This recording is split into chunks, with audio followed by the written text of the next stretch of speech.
Thank you. Welcome back, everyone, to the Ethika Regulatory Change series. In this webinar series, we hope to provide helpful guidance on CPS 230 compliance so that you have the practical knowledge to uplift your operational resilience. In our first webinar of the series, we spent some time discussing the purpose of CPS 230. And today we'll spend the next 30 minutes or so focusing on one of the issues you told us was your biggest challenge in implementing CPS 230, the management of service provider contracts. But before we do that, a quick word from our sponsors. The world has changed. We have changed. Ethika Group is meeting the moment with a woman-led advisory and talent firm, placing integrity at its core, leading by example for a more equitable future. At the forefront of emerging tech and regulation, we operate across key technical areas, providing pragmatic commercial support and superior talent solutions for businesses navigating change. Driven by purpose, we give back. Ethika elevates modern workplaces and strives to uplift humanity, empowering change for better tomorrows today.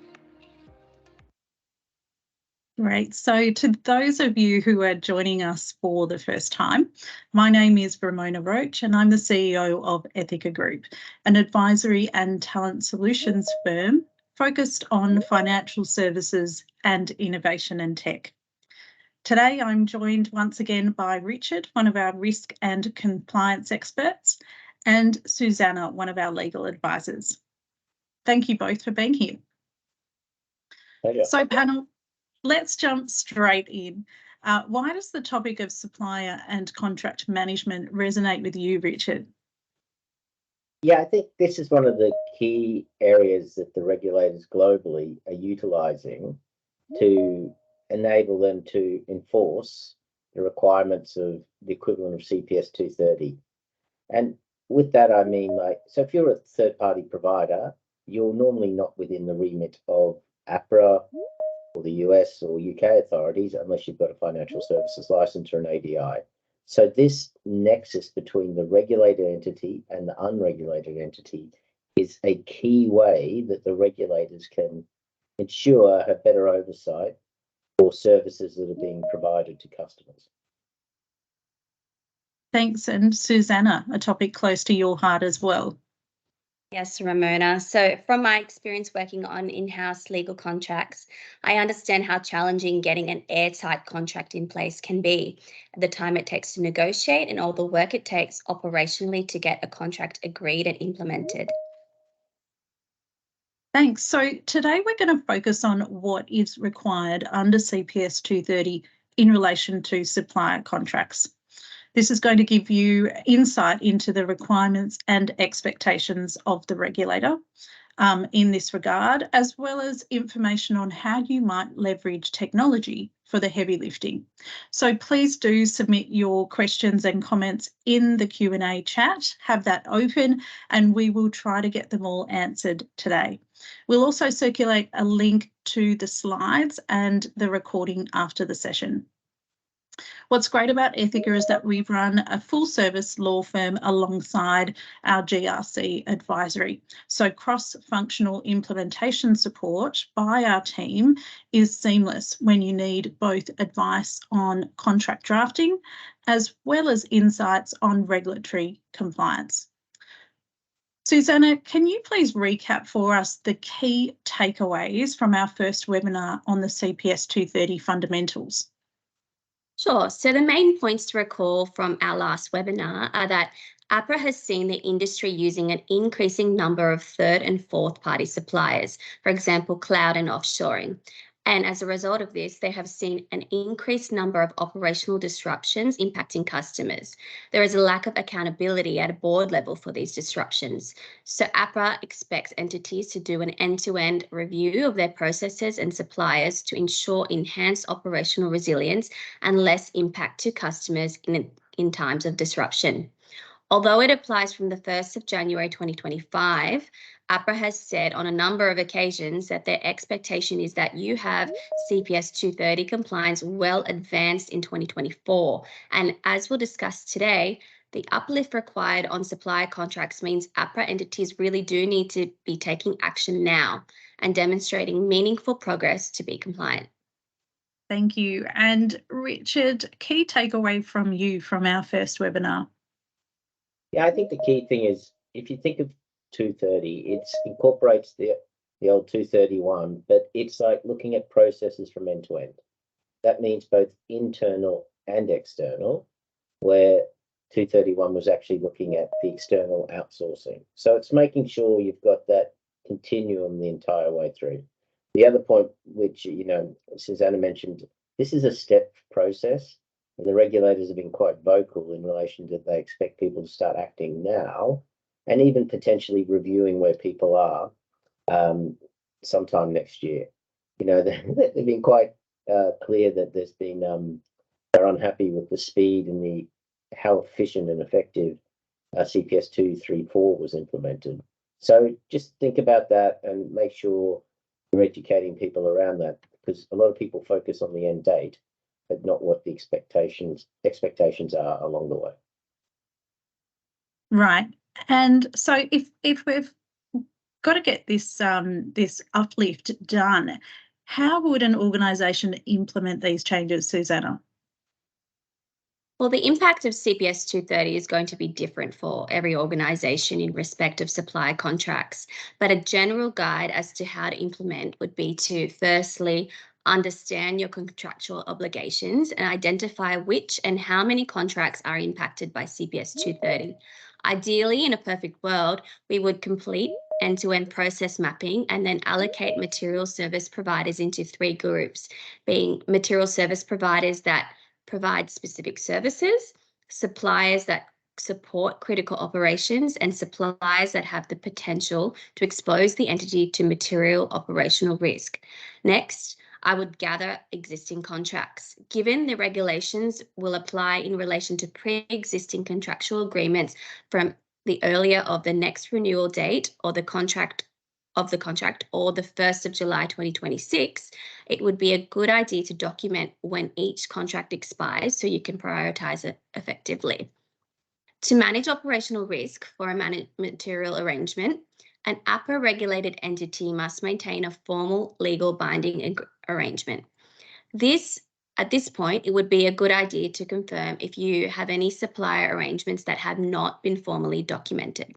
Secondly, for each of the impacted contracts, you should undertake appropriate due diligence, including an appropriate selection process and an assessment of the ability of the service provider to provide the service on an ongoing basis. Thirdly, assess the financial and non-financial risks from reliance on the service provider. Next, negotiate and amend the contracts. I would review the contracts clause by clause against the new obligations. And of course, last but not least, perform testing against tolerance levels and keep a register for reporting purposes. Monitor and ensure that senior management receive reporting on material arrangements consistent with the nature and the usage of the service.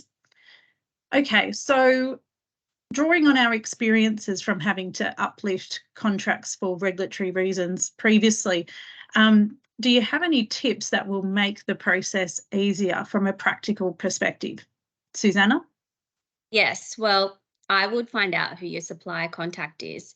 I would connect with the relevant internal and external stakeholders to understand who the primary and secondary points of contact for each supplier or contract would be. So important. Look, my top tip would be to estimate the amount of time you think it will take to uplift your contracts and then double it. Give yourself ample time to get the job done by the deadline, even if you experience challenges and delays along the way. Next, also make sure that you have sufficient resources in place and available when you need them. Ethika Talent can help you with flex resources or recruitment if you're facing any issues with that. Susanna, momentum, so important. It is. I would start negotiating contracts early and keep the momentum. Contract negotiation can be one of the most time-consuming tasks, and there are always delays caused by other parties to the contract that are beyond your control.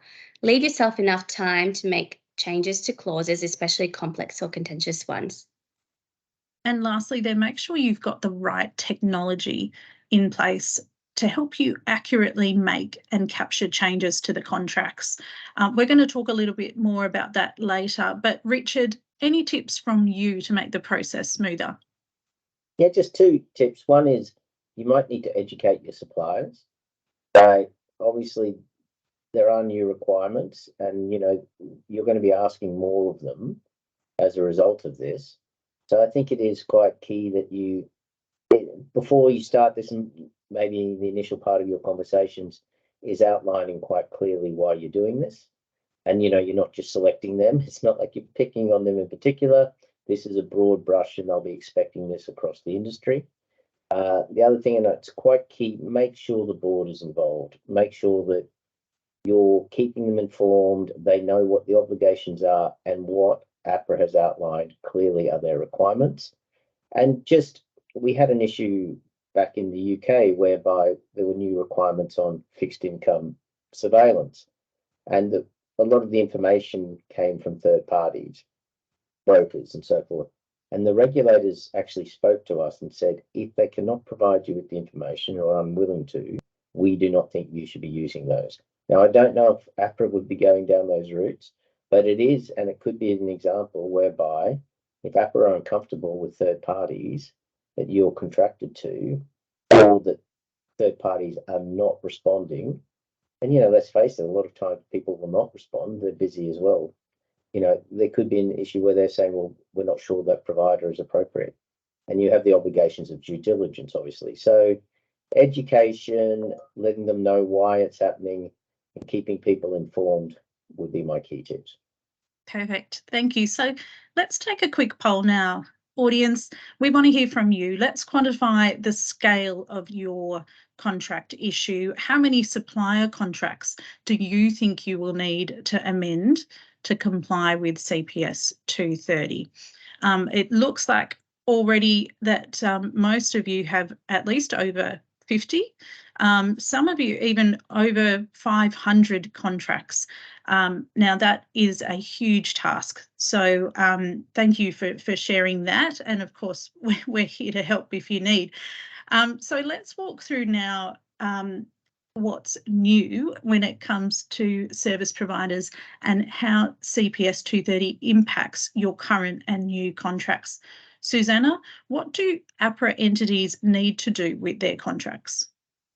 Well, the main obligation under CPS 230 for supply contracts is to ensure service contracts relating to material service providers are reviewed and updated with terms that manage the operational risks associated with using that provider. Okay, so a couple of things there to unpack. What is meant by material service provider? Well, the term material service provider is a new concept introduced by CPS 230 and refers to those service providers, including third, fourth and related parties, on which the entity relies to undertake a material arrangement. These are arrangements that can be described as a critical operation or that exposes it to a material operational risk. The new definition of material service provider captures a wider range of service providers.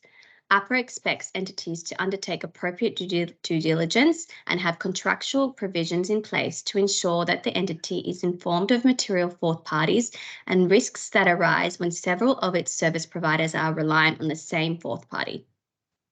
Okay, that's really useful. So it's limited though to critical operations. What are those?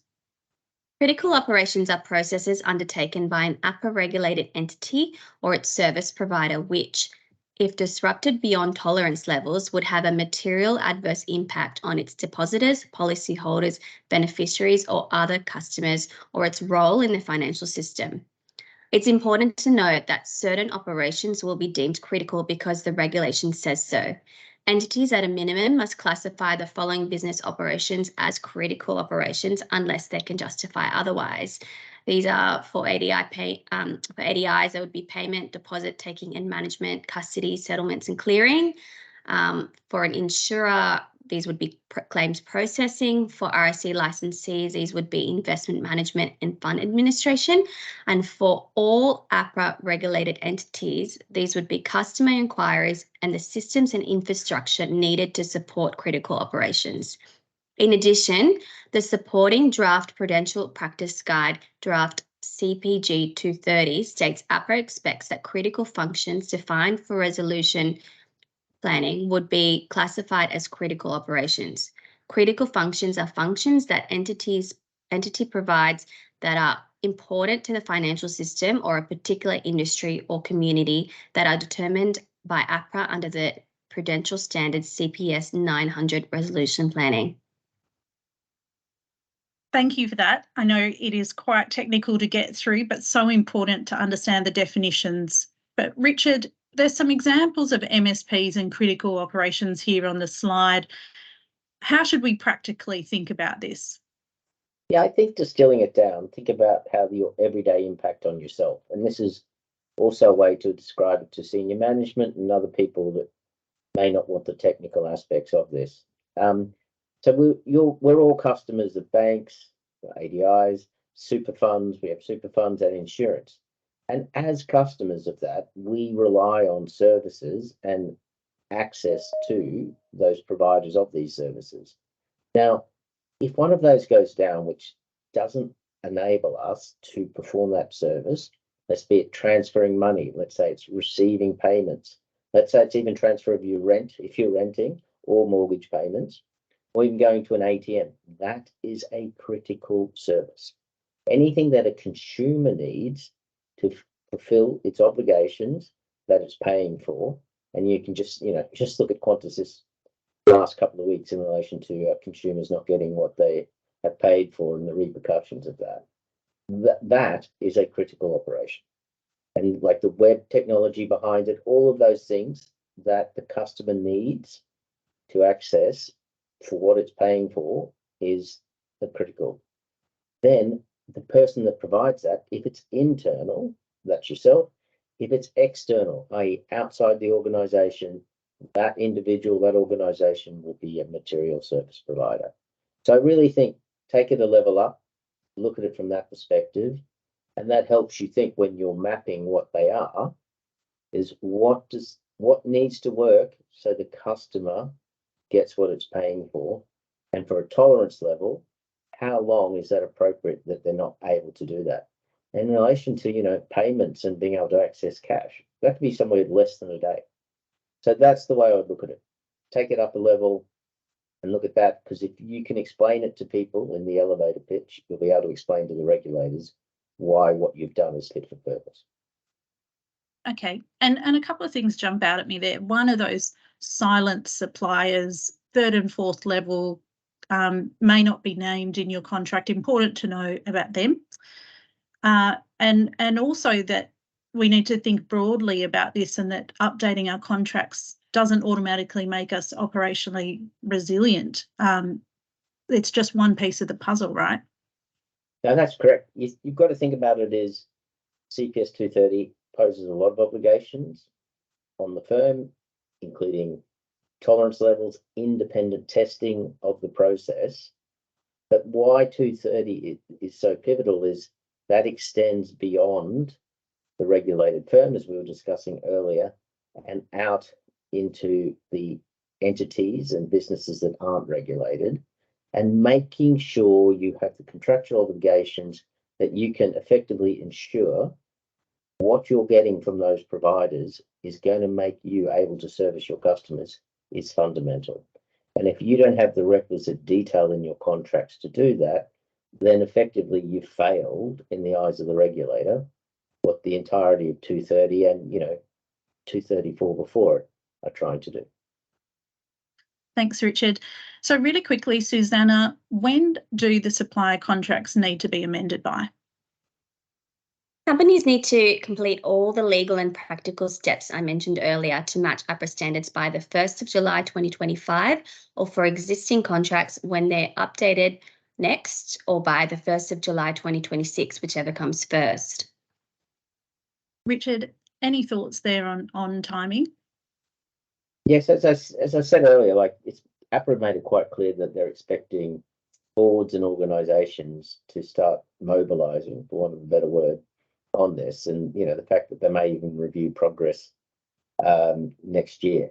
Now, the bigger issue will be if you have a major outage between now and July 2015, which causes the regulators to come in and look at your existing process, but also your readiness for the new regulations, and you haven't started that mobilisation process, you are going to have issues. And just from my experience, you never want a thread for the regulators to pull on. You need to demonstrate that you are taking reasonable steps, and well, the language of FAR, obviously, reasonable steps for you to start implementing these requirements. So I wouldn't wait. And if you're unfortunate enough that something happens, even cyber attacks and so forth, this is going to pull you onto the spotlight. And the questions that you'll be asked is, what are you doing in relation to this? Show us your plans, show us your resourcing, evidence to us. And it's a show me, not tell me regulation that you are going to be able to meet the deadlines.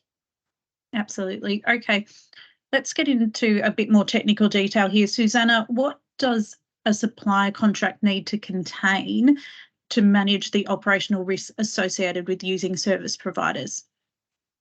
Well, a formal agreement must, at minimum, as outlined there on the slide, clearly state what services are being provided and at what standard, what each party can expect and what they'll need to do, ensure there's a way for the entity to stick to the legal and required standards.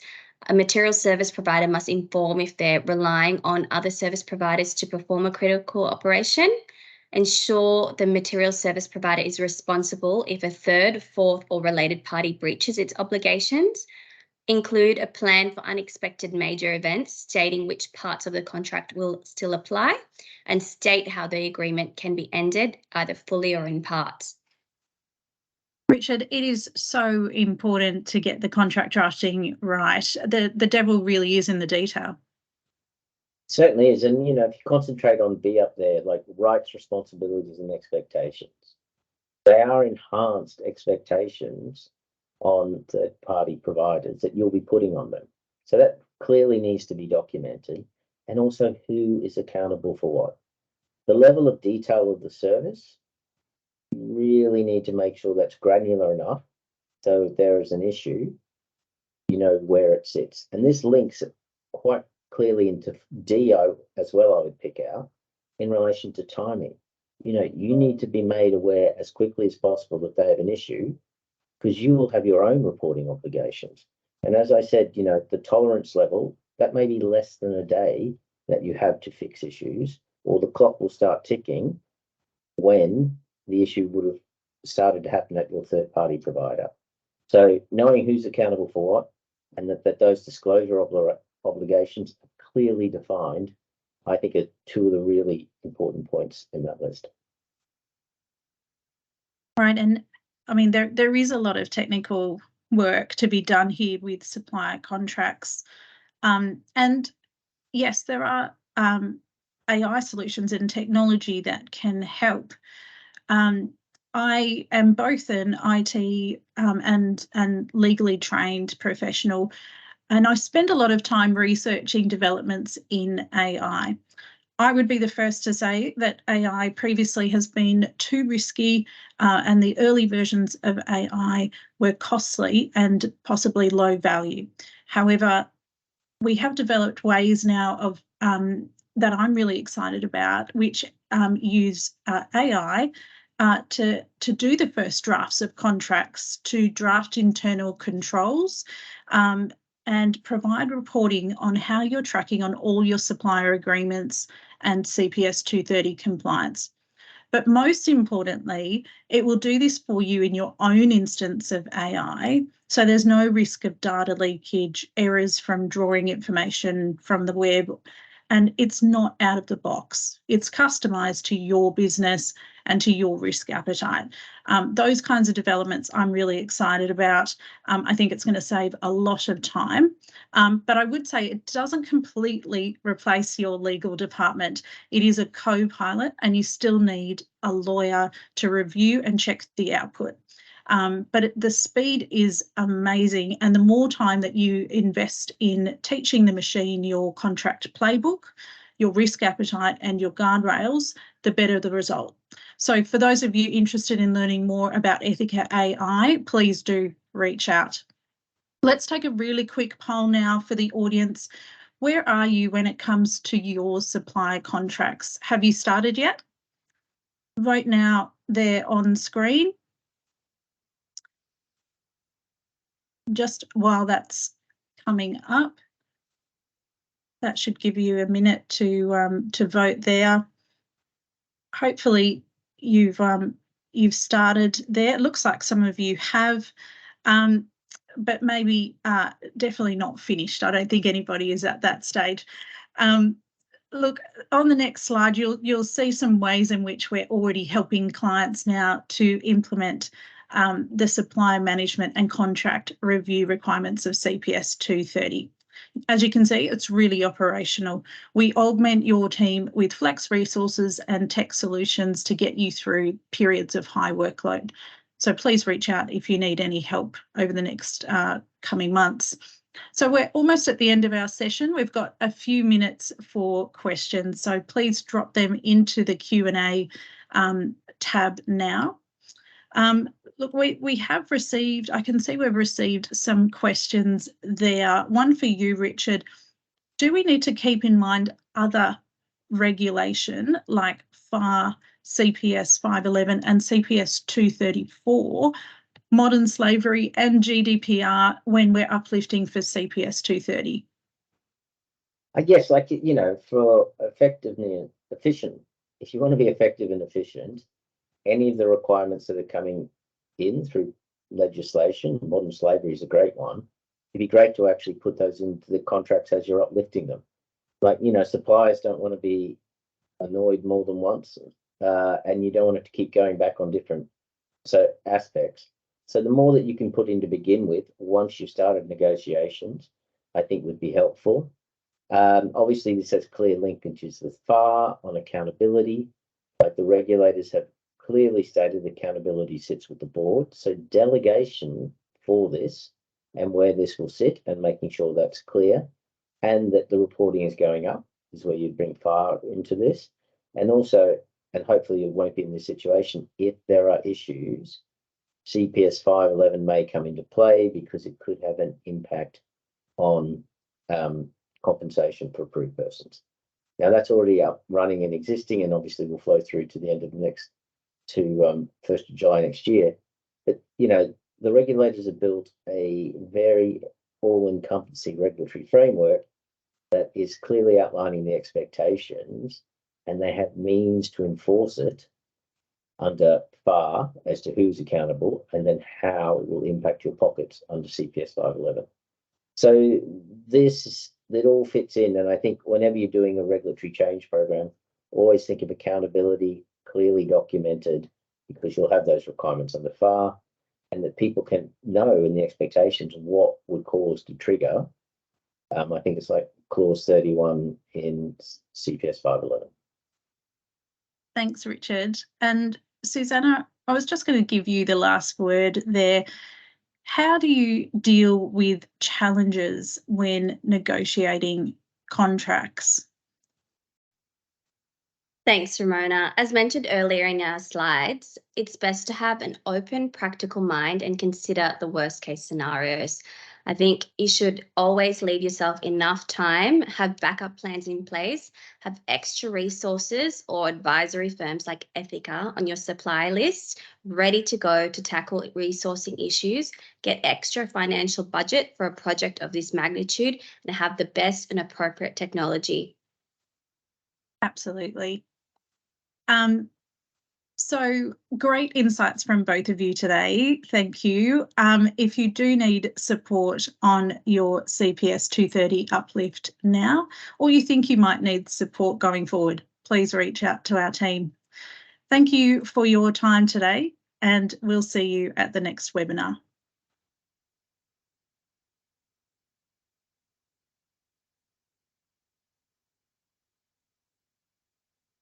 The world has changed. We have changed. Ethika Group is meeting the moment with a woman-led advisory and talent firm, placing integrity at its core, leading by example for a more equitable future. At the forefront of emerging tech and regulation, we operate across key technical areas, providing pragmatic commercial support and superior talent solutions for businesses navigating change. Driven by purpose, we give back. Ethika elevates modern workplaces and strives to uplift humanity, empowering change for better tomorrows today.